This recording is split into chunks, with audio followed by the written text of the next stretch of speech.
राष्ट्रवादीच्या देवगिरीवरच्या बैठकीत चाकणकरांच्या राजीनाम्यावर वरिष्ठांचं एकमत। रुपाली चाकणकरांच्या वर्तणुकीमुळे पक्षाला डाग लागला। बैठकीत आमदारांचा आक्रमक पवित्रा।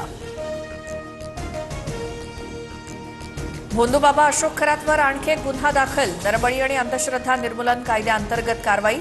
2018 ते 2025 दरम्यान फिर्यादीला जीवे मारण्याची धमकी दिल्याचा आरोप। खरात विरोधात आतापर्यंत 8 गुन्हे दाखल।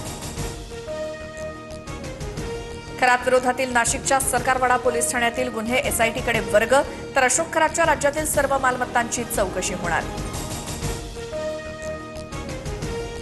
भोंदूबाबा खरातला नाशिक प्रशासनाकडूनच बंदुकीचा परवाना। खरातच्या फार्म हाऊसवरनं 21 काडतुसं जप्त। त्यानं 5 काडतुसं कशासाठी वापरली याचा तपास सुरू। नाशिकच्या वावी गावात भोंदू खरातचं 10वी पर्यंतचं शिक्षण। स्वतःला अंकशास्त्रज्ञ सांगणारा भोंदू खरात 10वी नापास। भोंदू गावातून अंडी चोरून विकत होता। गावकऱ्यांनी सांगितले किस्से। भोंदू खरातच्या शिवनिका संस्थांचे बँक अकाउंट सील। खरातच्या कुटुंबियांच्या नावावर असलेल्या जमिनी, घरं आणि दुकानांची चौकशी। नोंदणी विभागाकडून राज्यभरातील मालमत्तेचा शोध सुरू।